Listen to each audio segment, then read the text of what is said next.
Alex Bridge Turner had always been the kind of person who noticed things that others missed, the student sitting alone at lunch, the classmate who never raised their hand despite knowing the answers, the small moments of exclusion that most people either ignored or participated in without thinking.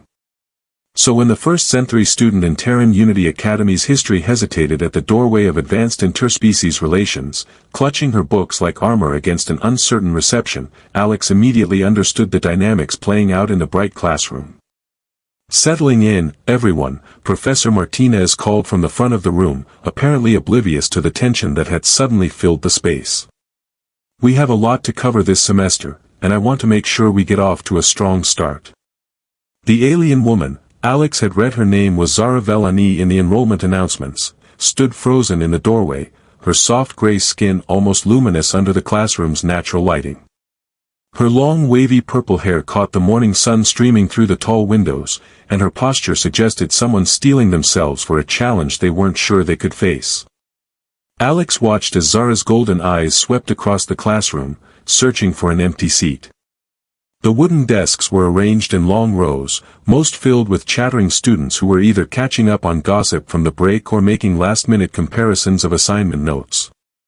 But as Zara moved into the room, conversations died into uncomfortable silence. It wasn't dramatic or overtly hostile, no one shouted slurs or made threatening gestures. It was worse than that. It was the polite, civilized form of exclusion that left no room for complaint but made its message perfectly clear: you're not wanted here. Students shifted their bags to occupy empty seats beside them. Others suddenly discovered urgent need to spread out their materials across the desk space that might accommodate a partner. A few simply avoided eye contact entirely, staring at their tablets or notebooks as if Zara were invisible. Alex felt something twist in his stomach as he watched this careful choreography of rejection. He'd heard the discussions, of course, the political tensions between human territories and Zenthari space that had dominated news cycles for months, the concerns about telepathic species in academic settings, the whispered theories about alien infiltration and cultural contamination. But watching those abstract prejudices play out in real time, seeing their effect on an individual who was simply trying to attend class, made Alex's chest tight with the anger he was still learning to name. Zara had made it halfway down the first row, her steps growing slower as each potential seat proved unavailable. Alex could see the careful control in her posture, the way she held her shoulders straight despite what had to be crushing disappointment and embarrassment. Without stopping to think about consequences or social implications, Alex simply slid his chair to the right, creating obvious space beside him, and tapped the empty desktop with his pen. The sound was soft, but in the silence that had fallen over the classroom, it carried like a bell. Every head turned toward Alex, some expression surprised, others calculating, a few openly disapproving. Zara paused, her golden eyes meeting Alex's for the first time. He saw surprise there, and caution, and something that might have been hope carefully controlled by experience that suggested hope was often disappointed. Alex smiled and gestured toward the empty space beside him, trying to convey without words that the invitation was genuine and unconditional. For a moment that felt like an eternity, Zara stood perfectly still, as if testing whether this unexpected kindness might be some elaborate setup for humiliation. Then, slowly, she moved toward Alex's desk. "Thank you," she said quietly as she settled into the chair beside him, her voice carrying the musical undertones that characterized Zenthari speech. "Alex Turner," he replied just as quietly, offering his hand in the universal gesture of greeting. "Zara Vellani," she responded, accepting the handshake with fingers that were surprisingly warm despite her alien appearance. "First day?" Alex asked, though he already knew the answer. "First day," Zara confirmed, and Alex caught the relief in her voice as her shoulders finally began to relax. "First, many things, actually." "Yeah, I imagine it would be," Alex said, pulling out his tablet and pretending not to notice the whispered conversations that were starting up around them. "Well, Professor Martinez is actually pretty good, so at least the class should be interesting." Zara's smile was small but genuine, and Alex felt something settle in his chest like satisfaction at a job well done. Around them, the classroom gradually returned to its normal pre-class energy, though Alex could feel the attention that was still focused on their unlikely pairing. "Mr. Turner," Professor Martinez called from the front of the room, "since you seem to have taken initiative in our seating arrangements, perhaps you'd be willing to introduce our new student to the class." Alex felt heat rise in his cheeks, but when he glanced at Zara, she nodded with what looked like appreciation rather than annoyance. "Everyone, this is Zara Velani," Alex said, standing and addressing the room with more confidence than he felt. "She's joining us from the Zenthari Academic Exchange Program, and since Professor Martinez always tells us that interspecies relations work best when they're actually interspecies, I figured we should probably start with basic courtesy." A few students chuckled at that, and Alex saw some of the tension leave Zara's posture. "Thank you, Mr. Turner," Professor Martinez said with obvious approval. "Ms. Velani, welcome to Advanced Interspecies Relations. I think you'll find this class provides excellent preparation for the kind of diplomatic work that will be essential for our future." As the professor launched into the day's lecture, Alex settled back into his chair, acutely aware of Zara beside him taking careful notes and occasionally glancing his way with expressions that suggested grateful surprise. Alex had no way of knowing that his simple gesture, sliding his chair over and tapping the desk, would become the foundation for the most important friendship of his academic career, and eventually something much deeper than friendship. All he knew was that doing the right thing had felt natural, necessary, and surprisingly easy. The hard part, he was beginning to suspect, would be everything that came after. The partnership that began with Alex's simple gesture of making space evolved over the following weeks into something neither of them had expected. What started as study collaboration, comparing notes, discussing lecture topics, working through complex diplomatic scenarios, gradually revealed itself to be genuine friendship based on shared curiosity, complementary perspectives, and mutual respect that transcended species boundaries. "You know," Zara said during one of their regular study sessions in the library's quieter section, "your understanding of Centaurian trade protocols is remarkably sophisticated for someone who's never actually met a Centaurian." Alex looked up from his tablet, where he'd been reviewing cultural sensitivity guidelines. "Is that your polite way of saying I'm overthinking it?" "It's my way of saying that you approach interspecies relations like someone who actually cares about getting it right rather than just passing the exam," Zara replied with a smile that had become increasingly frequent over their weeks of partnership. "Well, it helps having a study partner who can provide insider perspective on what it's actually like to be the alien in the room," Alex said, immediately wondering if his casual use of the word alien might be offensive. Zara's laugh was bright and genuine. "Alex, you realize that from my perspective, you're the alien, right? Gray skin and purple hair are perfectly normal where I come from. It's the whole only one head and no telepathic abilities thing that makes you exotic." "One head is very efficient," Alex protested with mock seriousness. "And I like to think my lack of telepathic abilities gives me a certain mysterious quality." "Oh, absolutely mysterious," Zara agreed, her golden eyes bright with amusement. "Sometimes I have no idea what you're thinking, which is refreshing after a lifetime of involuntary access to other people's surface thoughts." Alex paused his tablet scrolling to look at Zara more carefully. "Is that why you seemed so nervous that first day? Because you're used to being able to sense what people are thinking about you?" Zara's expression grew more serious, and Alex caught a glimpse of the vulnerability she usually kept carefully controlled. "Partly. Zenthari telepathy isn't mind reading exactly, more like emotional broadcasting and surface thought reception. I could feel the discomfort from across the room that day. The suspicion, the resentment, the fear." "I'm sorry," Alex said quietly. "That must have been overwhelming." "It was," Zara admitted. "But then you made space for me without any of that emotional static. Just kindness, I suppose.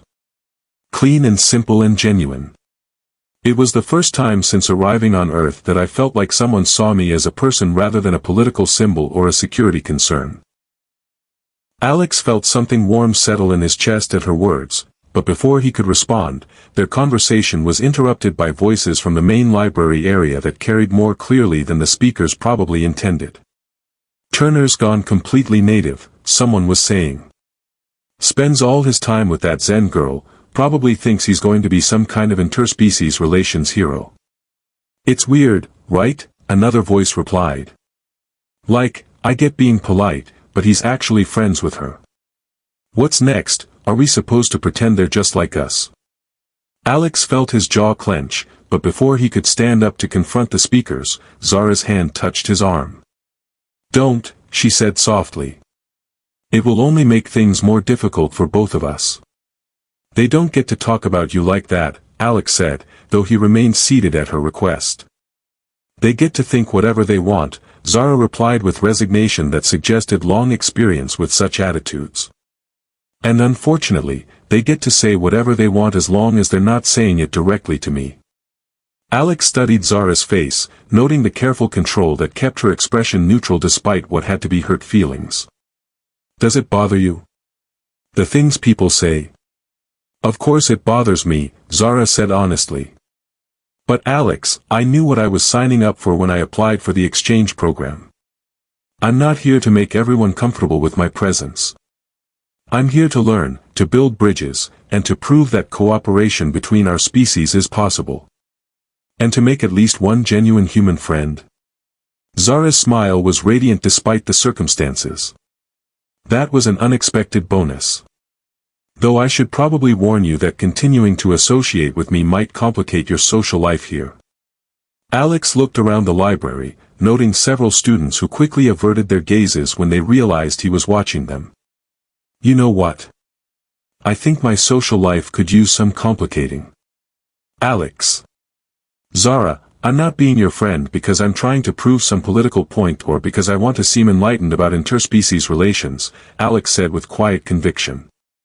I'm being your friend because you're funny, intelligent, patient with my terrible pronunciation of Zenthri cultural terms, and because you actually listen when people talk instead of just waiting for your turn to speak.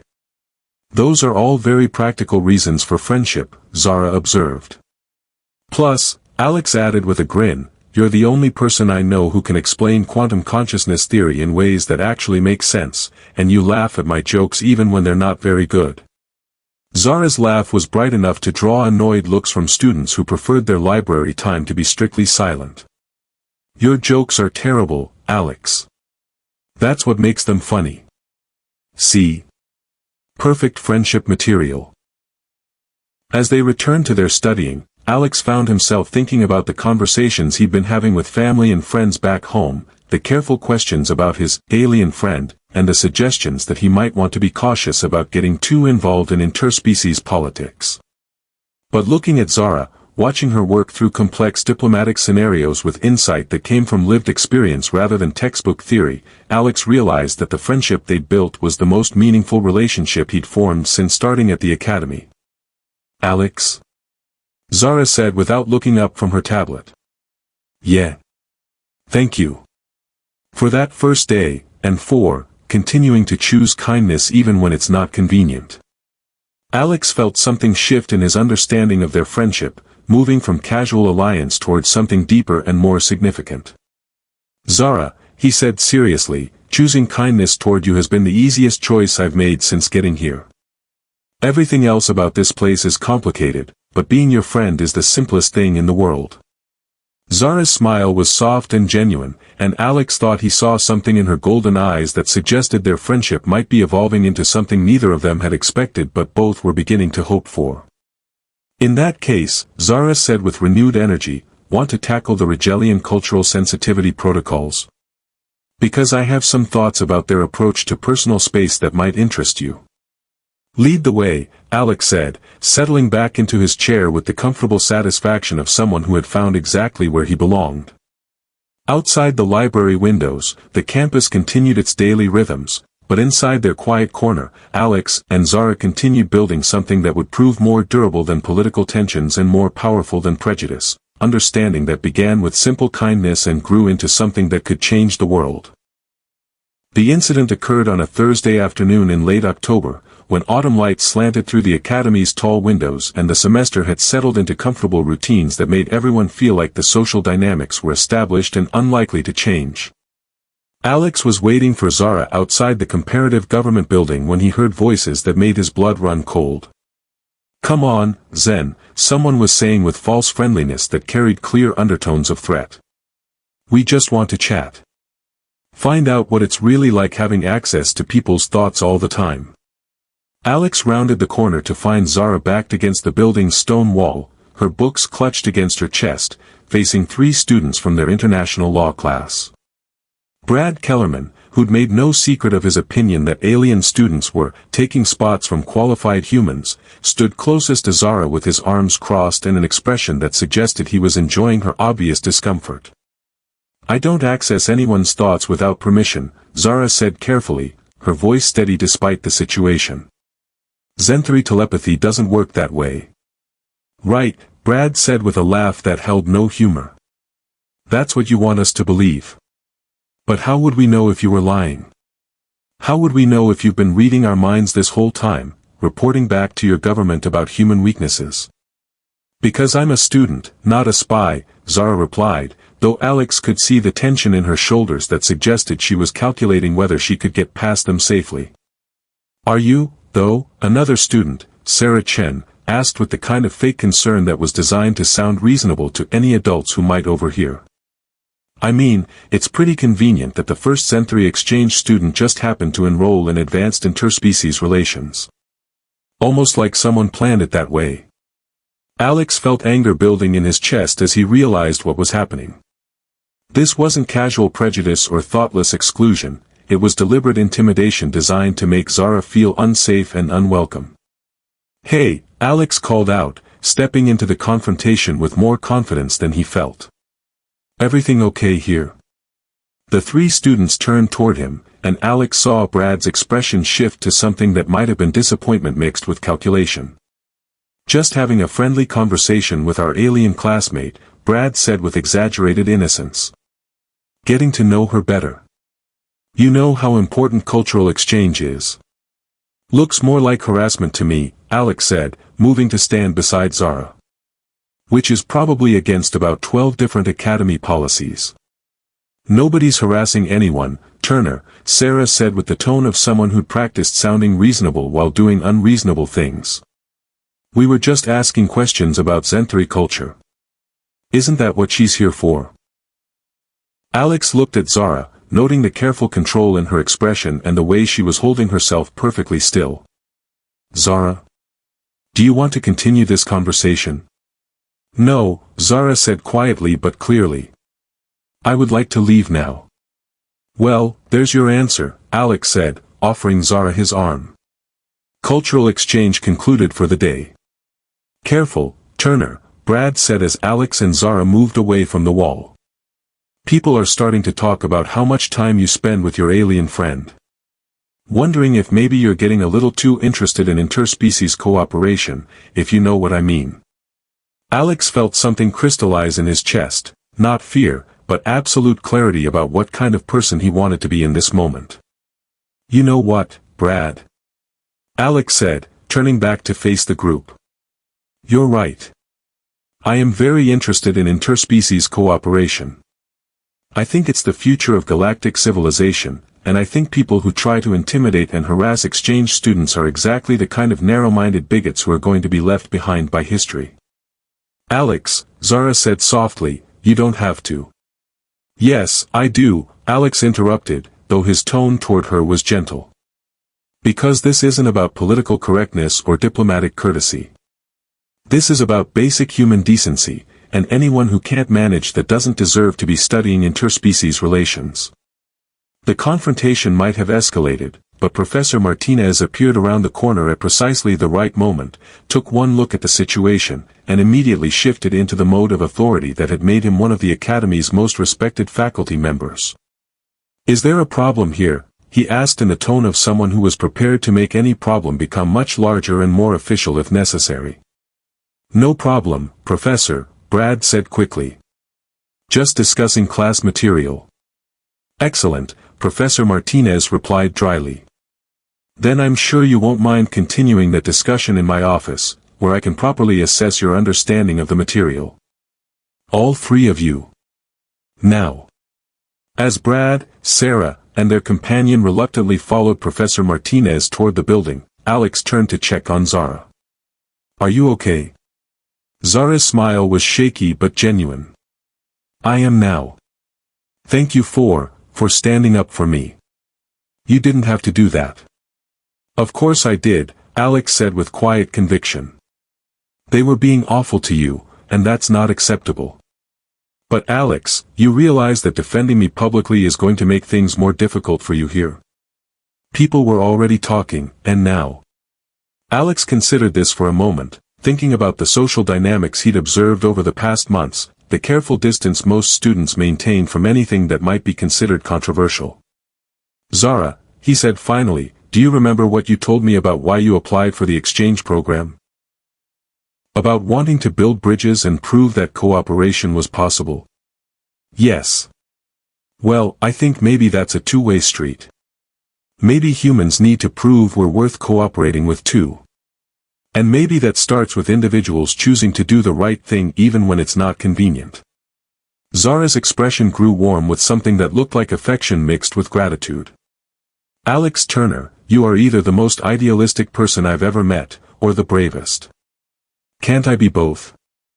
Zara's laugh was bright and genuine, carrying no trace of the tension from their confrontation. I think you already are both. As they walked toward the library for their regular study session, Alex found himself thinking about the choice he'd just made, not the dramatic confrontation with Brad and his friends, but the smaller, ongoing choice to continue being Zara's friend despite social pressure and political complications. It wasn't a choice he'd planned to make when he first moved his chair over to make space for her. But it was a choice he was glad to have made, and one he would continue making every day for as long as Zara needed a friend who saw her as a person rather than a political symbol. Alex? Zara said as they settled into their usual library corner. Yeah. For what it's worth, I think defending your friends is one of the most human traits I've observed since coming here. And one of the best. Alex felt something warm settle in his chest as he realized that Zara's friendship had become precious to him in ways that went far beyond academic partnership or social idealism. For what it's worth, he replied, having a friend worth defending has taught me things about courage I never would have learned otherwise.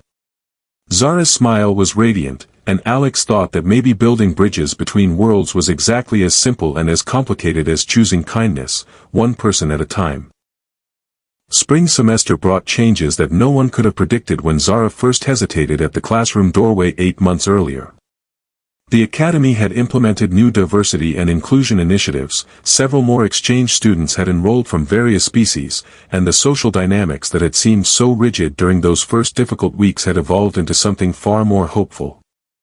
Alex watched from across the student union as Zara sat at a table surrounded by classmates, human and alien alike, working on what appeared to be a collaborative project for advanced diplomatic protocol. Her purple hair caught the afternoon sunlight streaming through the tall windows, and her laugh carried across the space with the musical quality that had become as familiar to Alex as his own voice. She's really something, isn't she?